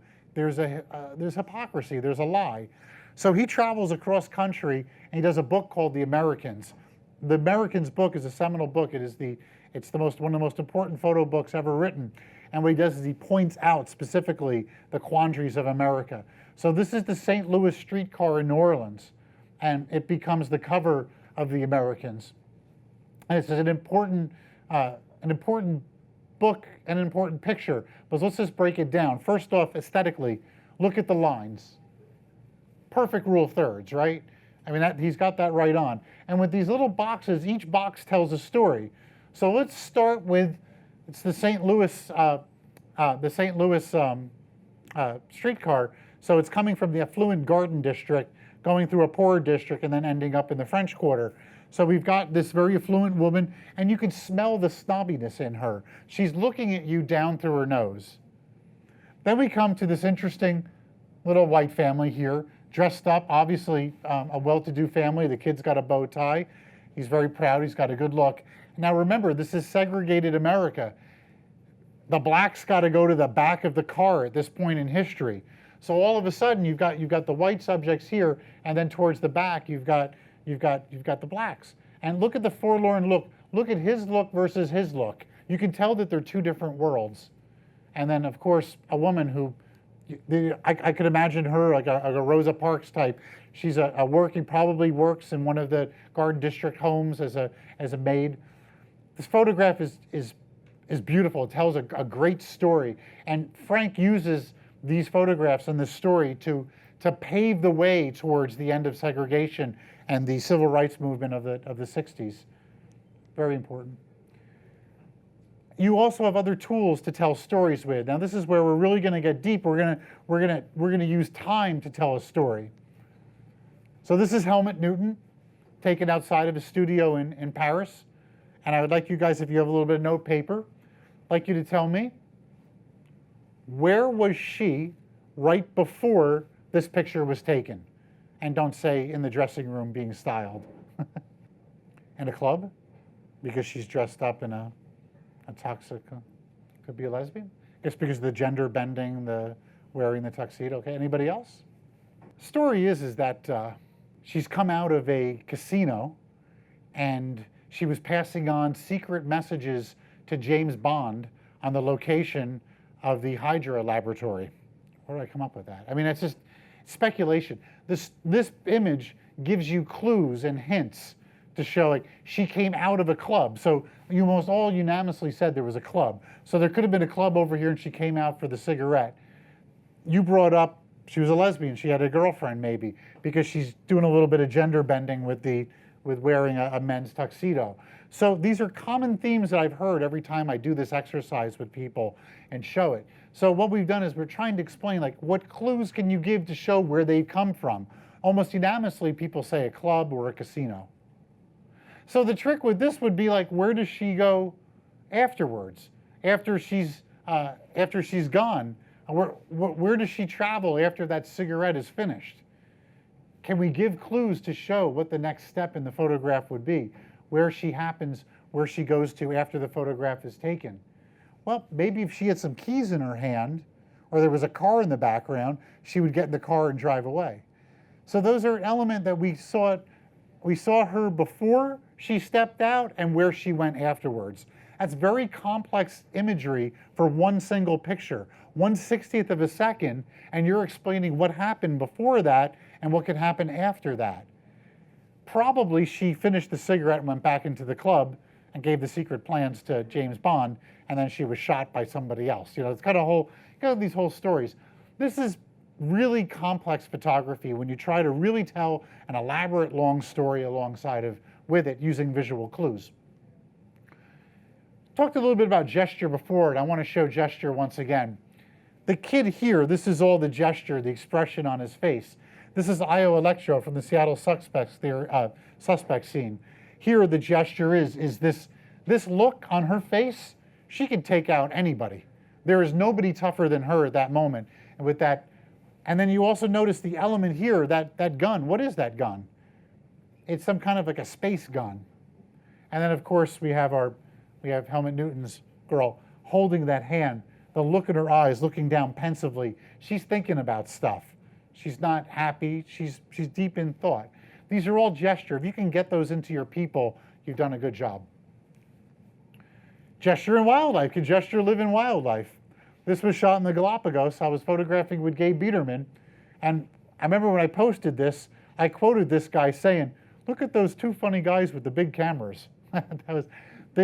These land iguanas have a gesture. They look like they're having a conversation with each other. They probably are. Like those suckers just spent $15,000 to take a picture of us. So gesture can even show up in wildlife. I think that's key. If you can make an animal have a human look and a human emotion so they could relate to it. There's a word for that, I can't think of the word. Anthropomorphic, thank you, anthropomorphic. If you can do wildlife and make them anthropomorphic, you've done a great job. Andre Curtez, The Lost Cloud. Such a simple photograph, such beautiful composition, but as that cloud slowly comes next to the building. Let's break it down, let's deconstruct it. What city is this in? New York or? Always the two cities. The architecture gives it away. Obviously not Paris. The cloud coming in, yet not touching it. If the cloud was here and he had photographed it 15 seconds later, wouldn't have had it. Simple photograph. And I love these lines going up. Beautiful composition, simple shot. But again, being ready to make that photograph, looking up, seeing the cloud, wait, click, I got it. Once that cloud touches the building, you don't got it. Andre Curtez is very capable of taking simple and beautiful photographs together. You can work in square. We've been looking at everything rectangular. I prefer rectangular, but if you do work in square, square has its own challenges, its own look, but the rule third still stays the same. This is Sig Harvey, one of my favorite female photographers. Horizon is essentially cut in half, but the power lines up and top change the balance of the photograph. So she broke a rule, but she saved it with that. Look at the tree over here, and we have nothing over here. So it gives a little bit of balance, a little positive and negative space in between that. I love the figure, turning around, looking back out.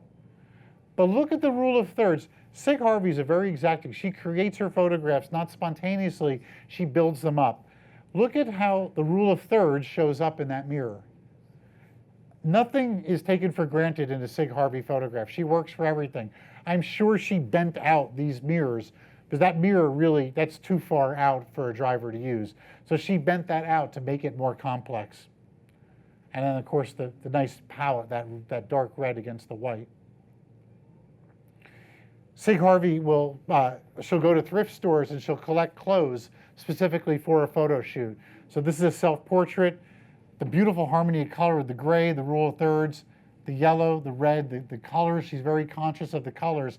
And then she makes it interesting by making it anonymous, by putting up the chest. And then this line is perfect. Shot with just window light, attic window light coming in that way. Nice soft shadow. Probably there's a window, a curtain, a soft white curtain on there just to diffuse the light a little bit. She steps forward to isolate the details. Don't know what this book is. Could be an old book, could be a Bible, but she flipped it around so we don't know. That element is a little bit of mystery. If there was a written thing on here, history of the world, would have changed the whole photograph, would have brought you to the book. These lines in the dress, and then that soft line going that way. Book falls into the rule of thirds. Stairs. Stairs create beautiful horizontal lines. I love photographing people in front of stairs. She has the subject bring the skirt up so that we create this nice little line here coming down. And then also the toes are interesting. Good toes. I've mentioned before buka. Buka is an out-of-focus highlight. It comes from a Japanese word. Bouquet, buka, tomato. I always catch a lot of flack for it. But buka is that soft out-of-focus from using a wide-open aperture. This is shot with a Hasselblad lens on a planar, a Hasselblad lens with a Carl Zeiss planar lens. So it's square.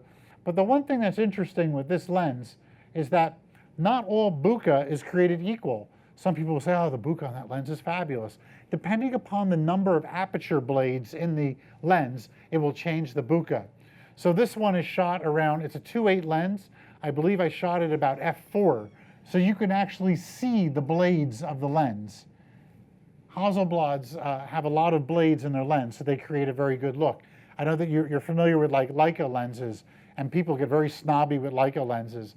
Leicas will have about 16 blades in a lens. The goal of having more blades in the lens, it makes the f-stop more circular. And when it's more circular, you get a different type of bokeh effect. So here focusing on the shutter in the Tuscany house, and then the trees across the street. These two trees are this is on the second floor in the bedroom. This one is down in the kitchen. So this tree here is that tree across the street. Just some details here. A little scissor, Mamina's scissor for when she does her, she cuts a lot of things. Bokeh is achieved primarily with a prime lens, not a zoom lens. And it's usually done wide open. Maybe one stop or two stops from wide open gives you good bokeh. A problem with the zoom lens is that zoom lenses have more depth of field because the aperture isn't that wide open. This was shot with an 80mm 2.8 lens. A lot of good bokeh, like those, remember the baby photograph I showed you from the Iowa babies? That background was so smooth, out of focus. That was shot with a 56mm 1.2 lens. So you can destroy a background by using bokeh. This is shot with a 300mm 2.8 shot in the Galapagos, wide open, so the background falls right out.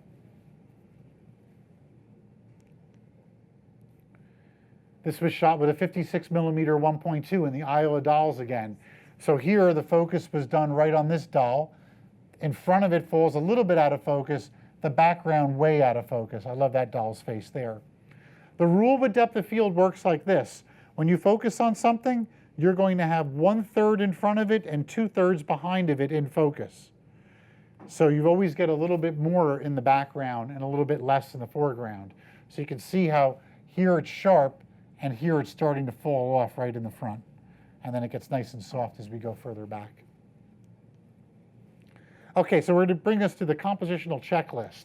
All right, so you're going to choose your subject, which is the anchor your image, the most important part of your picture.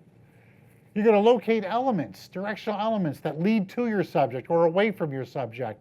Important to make sure that you don't got a tree branch coming out of the back of the head of the subject. That never works out too good. We're taught that very early on in traditional photo school. We're going to make sure that the horizon is either on the top or on the bottom thirds. It's not cutting it in half. We're going to look at positive and negative space. We're going to try to find it. We're going to use it. And then we're going to contemplate the subject for a little bit and think about the subject. Think about the photograph we're about to make. Sometimes you can't just make things so spontaneously. You got to be quick about it. And then the last thing, you make your exposure. Now, this list, I see a few of you guys taking notes on it, taking a screenshot with your camera. That's all good. Photography shouldn't be about, I'm going to make this picture. Hold on a second. David says, locate the subject. Okay, you're going to be the subject. Okay. Oh, that guy's shoulder is right in your ear, so I'm going to go over here. Now I've got you in between two people. That looks a little better. Make sure that horizon is in left. I'm going to do you shouldn't do all that. All that should be basically, the compositional checklist should be automatic. And the way to achieve that is make lots of photographs and do this frequently. So that minute that camera is coming up to your head, you're already you're figuring it out. You're understanding your picture. That's the way it sort of should work. Okay. What are things to help you along with this? Well, the rule of third, you can call up a grid on your screen or on the back of the camera, and it'll give you a grid so you kind of keep track of that. The one thing I like about the grid, I'm a stickler for horizons have to be straight. You ever take a picture fast and when you go into post-production, the horizon's a little bit off? Now, a rotate just a little bit really is no good. Sometimes a strategic big tilt to the landscape is fine, that's good. But a slight little turn, I thought my brother just posted a picture on the Facebook, and it was a sea scene, and I was like, Scott, what were you drunk? I mean, like, you gotta get that horizon straight. So this is a little tool. These can help you out. I personally don't like to use grids because I find that grids now clog up my view and distract me a little bit. But definitely, back when I was starting off, I like to work with a grid and calling up a grid. I thought that helps. Now, focal length. I'm not going to go into so much about details about lenses, but here's the story with lenses. Wide-angle lenses help you tell a story because they're wide. They show the whole story. Telephotos are good for isolating details. So if the story here was learning about photography in the event space, a wide-angle lens will show me standing here, you guys there, taking notes and whatnot. But if the story was about you, a telephoto zoomed in onto you and your pad would isolate you and just tell the story about you. Harvey Stein, a street photographer, teaches at ICP and here very frequently. Harvey Stein makes a statement saying that no great photograph was ever taken with a telephoto lens. Causes much, that can be argued heavily, as wildlife photographers and sports photographers will definitely argue that. But he says great photograph. If you look at the great photographs, Elliot Erwitt's, the Henry Bresson's, Ansel Adams, generally they're wide angles and standard lenses. Telephotos aren't used so much. So I encourage the use of a wide angle very frequently. We have a video on our YouTube called A Scene Through the Lens. It's a good program. It's getting old, but it's still a good program about lenses. If you could search for that, it's a good one. Anyone know what this is? Coney Island. You got it, Coney Island. You know that it's because it's a beach. It's the polar bears. This happens on New Year's Day. It's the first wash. A great way to bring in the new year is to go charging into the Atlantic Ocean at 1 o'clock in the afternoon. It's a fun photograph. A lot of elements. I personally love this hand. That hand going is great. That's my favorite part. And I love this guy's expression. They're charging in. So it's a wide angle. And basically, I got right into the path of where they were coming and just shot on power drive. And that was the shot that made it. Here's a telephoto isolating a detail. So it's across the street, construction. I thought it was interesting to focus on the fence and then get the soft guy. What got me here was just the shaft of light hitting that orange, bringing it out. So a telephoto really just kind of brings it in closer versus the wide angle, which tells a little more of a story. This is just a walk on the San Gennaro Festival. Couple of things happening here. Can anyone tell me what year this was? 2011, exactly. Try to get that in there to give it a little bit of perspective. It's San Gennaro. The peppers, all the Italian, you know it's in Little Italy with this. And try to incorporate those little elements. This is all Studium. This is just some simple pictures. I like this guy, just kind of little cut off up on top. No big deal, no great photographs, but just a good exercise, having a camera with you, documenting where you go, so that when a great picture happens, you're ready for it. Prime lenses, to me, are the way to go. I'm not a big fan of zooms. And the reason why is that on a prime, that's like the original photography. This was shot by an 8x10 camera. Deerdorf shot it in Italy with a Kodak 14-inch lens. You got to work when you have a prime, because a prime makes you move and compose the subject. I'm not going to say that zoom lenses suck, but zoom lenses make you lazy, because you stand in one spot and you zoom the lens, and you don't have a good relationship with your subject when that happens. So I highly recommend working with some primes. Other advantage of working with primes is that you can get better apertures with primes. Primes are usually like a 50 millimeter 1.8, a 14 millimeter 2.8, 16 millimeter 1.4, 24 1.4. And these are typical 14 millimeters, 20 millimeters, 21 millimeters, 24s, 28s, 35s, 50s, 85 millimeter, 135s, 105. Those are your prime lenses. This was shot with a Hasselblad 50 millimeter lens, which is equivalent of a 28 millimeter of Katz's. I went down and photographed Katz's. I didn't want to capture it with the line of people that's usually around it. And there was a rumor that Katz's was going to shut down. And I wanted to get the photograph. Evidently, Katz's is not going to shut down. Katz's is stronger than ever. So we're not going to see Katz's going anywhere soon. Even though that real estate on Houston, they could put up a nice generic condo so fast there, make it in glass, build it in 6 months. But they make a fortune. they make a fortune. They're holding on. Okay, camera pan. This is an interesting little technique to do. So camera pan, what you want to do with a camera pan is that you can really kind of tell the story with a camera pan, because you could let the viewer know how fast the subject was moving. So how do you do that? This is a Vaporetto, which is the Italian taxi in Venice. They don't have street taxis there. They have waterways. So what you want to do here is set your camera to shutter priority. If you have a fairly modern camera. So that means take it off of the automatic mode and put it onto shutter preferred. You want to choose a shutter speed of about a 1/15 of a second just to start with. You can customize that. The slower the shutter speed, the more blurry the background's going to get. The faster the shutter speed, a little more detail in backgrounds. And then the trick here is that when you do your pan, pick your background, find your subject, and as it moves in, click the shutter. But the important thing is to follow through. Do any of you guys play tennis or shoot pool? Okay, so you know in pool, when you make a shot, you got to follow through. And in tennis, you don't go, you go. Very important, same thing with your camera. You got to make sure the pan, you got to go with it. Even though the picture is ended, keep moving. So start before and end after it. And if you work with a fast one, you'll get a quicker shot. So also, if you are having problems getting, a little tip, having problems getting your subject in focus because you're moving with it, choose a higher ISO and a smaller aperture like f/16 so you have more depth of field to catch the focus with. So you'll jump to a little higher ISO on that. Tripods. We hate them because they're heavy, they're annoying, they're cumbersome. TSA definitely doesn't like a tripod. But sometimes you really need a tripod. When you shoot with an 8x10 camera, you got to schlep a tripod. When you shoot with low shutter speeds to capture movement, you got to work with a tripod. So I just want to show you guys some tricks with tripods. This is a Manfrotto tripod. It's called the Neotech, and like most good tripods, you can configure them 3 ways. So here's a traditional way to set up your tripod. Your 3 legs, the center column is here. We're using a ball head, and we're using a tripod standard. In this picture, I've taken out the center column. I've extended the legs that are called performance legs totally flat, and now I can get a picture that's about 12 inches, maybe 10 inches from the ground, so I can get a nice low angle. But then it's really cool if you want to do what's called a worm's eye view, is you leave the center column on the tripod, but you can reverse it.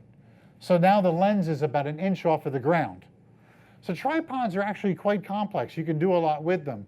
I encourage you to check out our website and look at the different tripods that are there, or if you're here, go look at the different tripods that we have. Big fan right now of the Oben tripods. Those are carbon fiber tripods, relatively inexpensive. Hands down, the best tripods that are out there are Gitzo tripods, but Gitzo tripods are fairly expensive. Michael Kenneth, shooting on the Brooklyn Bridge, low tripod, all the way cranked all the way down. Also, the strategic tilt going on this shot. Tilts the camera a little bit just to kind of give that vertigo that is the Brooklyn Bridge, because it's such a landmark and such an important place. Compositionally, look at those lines. They draw you into the photograph. Also note there's nobody here. How'd you get a picture with nobody there? Could have went very early in the morning. Most likely also put a neutral density lens on the camera and shot with a very long exposure, so that if there was anybody there, they got obliterated with a 30-second exposure. I love using the word obliterated. Such an underused word. This is another shot, a worm's eye shot. This one I shot with a Canon T90 Kodachrome film and a Canon 15mm fisheye in the middle 80s, probably 1986, 87. So this one I had the camera, I had the tripod, the center column taken out and reversed, put down on the ground. I always loved this shot, but it was an overcast day. If I had had a crisp blue sky, man, I could have been somebody. But cool shot nonetheless of the fall colors. And shooting at f/16 with the 15mm fisheye gave me everything from about a ½ inch in front of the lens to infinity in focus. Very early shot. Okay, breaking the law. Who here is a Judas Priest fan? Oh, Judas Priest, breaking the law. No Judas Priest fans. Okay. All right, so much for that. Great song from Judas Priest. It's when unorthodox compositions work. So when you break the rules and it's still a good photograph, give yourself a pat on the back. Sometimes that works. Usually the strong subject matter holds the picture up. This is Jim Vecchi's work. Jim Vecchi's a photographer I met in Italy. He's a friend. He lives in Pittsburgh now. He did a series called The Center of the Universe. And what's going on here is that he's taking strong subjects and putting them right smack dab in the center of the picture, completely breaking the rules. Even though he's breaking the rules, though, there's a lot still going on. The horizon is at a third. Look at the negative space. It's a beautiful series, very simple series, very serene photographs. I love this one the most because of the positive and negative space here. And then this is like perfect clouds. Notice he doesn't get the clouds extending into the end of the frame, gives that negative space around it really nicely. Using bokeh so that you can't see what's written there. If the words had been, the billboard had been written there, it would have killed the photograph. So I was doing a project on the house in Tuscany, and this is the house in Tuscany, and I go to make the shot because I'm shooting all details of the house, but I said I have to have an establishing shot that shows the whole house. So I cross the street, make this shot with a Polaroid on my Hasselblad, and I'm like, wow, this stinks. This thing is here, this doesn't, the composition's awful. So I turned around and taking a lesson from Jay Mizell to sometimes when you're standing in front of your photograph and you're not getting what you want, simply turn around, walk around the block, cross the street, block yourself out, and then turn around and look back at your subject and see it in a different spot. So I walked into a field across the street and I saw these olive trees, and I was able to discover the house in between the olive trees. What I like about it is that this street lamp, aside from attracting a lot of mosquitoes, and this is our bedroom window, which is really annoying, and it brings a lot of light into the room, I was able to hide it strategically behind that top of the tree. So yeah, I had this line here, and if this wasn't film and I wanted to get into it, sure, I could take a cloning tool and clone that out, no problem. But in this case, I did the little thing there. I mean, you could always use the cloning tool and change a photograph. I like to be a little bit more pure. Not to say that I'm not good with the cloning. You saw that picture of Helmut Newton when the woman disappeared. You know what really happened to her? I cloned her out. But anyway, so it wasn't a shot of an empty street. So using the foreground to block that up. And then I got rid of the kind of ugly looking background over here. Color versus black and white. Some images work better in black and white than they do in color. And I've been onto this for a while, but bold colors may as well work in color. Bold colors make for an exciting photograph. Some subject matter works better in black and white, some works better in color.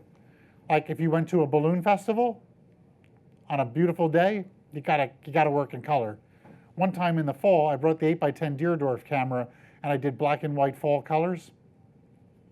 Doesn't work. I tried. Doesn't work. Emotions show up in color a little bit better. Blues are more soothing. Red is a little bit more agitating and pops. So it's best to experiment. So let's just look at a couple of shots here. Which one works better in black and white or color? See, it's a split. I hear both of you guys saying it. And the reason why is that a church will always work decent in black and white if it's not a modern church. If it's an old church, will work out fine. But what happens here is the color is very emblematic of the area that it's been shot in. So the color kind of, the muted sienna tones. The black and white's okay, the color is okay. This one will work either way, it's bi. These shots of the Dia de la Muerte in Mexico, black and white. I was in national heritage towns, beautiful colonial Mexican towns. I had to work in, I think, black and white. Color didn't work because the subjects weren't wearing color, they were wearing black and white. Sometimes you can see the sugar skull sometimes can have color on it. So sometimes you lose when you go to black and white. But I think it has a lot more drama. This kid, black and white or color? Black and white, all the way. Just gives it a nostalgic look. Okay, now this is where knowing your camera. I'm walking down the main avenue in Cortona in Italy. It's called Via Nazionale, and I have all these little alleyways, which are called vicolos in Italian. I look down the vicolo, and what do I see? Nuns walking down. And I whip out my camera, turn it on fast, compose incredibly quickly, make the shot. If I had made this shot another 2 seconds later and they got into this light, done, picture is over. Capturing them, this works out. But in black and white, does it work? Kind of okay. The thing here is these flowers. You lose them in black and white. You really lose them. Now check this out. I'm going to show you something pretty neat. Watch this. Same picture. You want that glow? A black background. Exact same photograph. The only thing I've changed is the background on the slide. Picture is exactly the same photograph. All I did was change the slide. But your eyes change a lot. So this goes to tell me that when you're choosing a background for maybe a mat or where you're going to hang a photograph, all that sort of comes into play. I've been doing a lot of, I go to the Galapagos, and this was a big one. So I swore off color photography about a year and a half ago. It's tough. Go to Galapagos. They got birds with like crazy red things around their eyes, blue-footed boobies. It's a blue-footed booby, not a gray-footed booby. It was a big decision to go black and white, but I'd worked in black and white. So I haven't quantified it yet, and I'm working on it. It's probably gonna take me a couple of years. I believe that black and white has an edge to it that color doesn't have. It's because in general, we're all born seeing the world in color. And when we look at a photograph, which is specifically a photograph, and it's in black and white, it's like seeing another dimension. It's showing you something that you didn't see with your normal eye. If you're doing tourism photographs and you're really trying to show what a place looks like, yeah, color, because you're really trying to show it. But if you're trying to make a fine art photograph, I think black and white is the way to go. Your flower work, I think it works really well in black and white, I think color. If it was in black and white, it would probably lose something. So I say experiment, play around with it, and try to get your feel on black and white. So we're coming to the end of this. We're going to take our resolution vows. So I'd ask that everybody puts their hand over their heart, and we're going to do our vows. First one's going to be, I will take more time to make fewer images. I don't believe that you should be shooting frames and frames and frames and frames on your power drive. You should shoot with more authority and with more dedication. So spend more time taking photographs and more time making it and just making fewer images, but making photographs more frequently. Okay, I will go to see more photography exhibitions. It is so important that you go to galleries and museums and look at people's work. It will get you stoked to make photographs. You will learn so much when you go and look at other people's work, especially the masters. It'll get you going. So the way to do that is go check out the Chelsea photo galleries. Go check out, when you go to the Met, go to the photography department. Go look at some DN Arbuses. You know, recently I was at the, Recently I was at the Armory show, and at the Armory show, it was a lot of, the Armory showed a lot of contemporary artwork. And contemporary artwork fails a lot more than it actually succeeds. And then I saw Bruce Silverstein Gallery had a space at the Armory show, and he had some classic work. And it made me so amazed to see beautiful D.N. Arbus's work, to see Weston's work, just to see the classics. So go see more photography exhibitions. The last one, oh, yeah, we lost our vow. Okay. All right, so it's to go see the more exhibitions. It's also read more photography books. And my challenge to you is to take, I can't believe that those are gone. That's so weird. To take $10 and go to the Strand bookstore and buy a photo book. For those of you that are online, go shopping at Amazon. Look at photo books. You could buy Strand at Strand. They have Taschen books, Bernice Abbott, all the classic photographers for $10. Buy a book. So go buy yourself a book, photo book, really important. And then that was the third vow. I'm going to leave this slide up on the screen for a while. So these are all the websites of some of the photographers that I've talked about. Thank you very much for coming. Greatly appreciate it. Hope you enjoyed it. Thanks.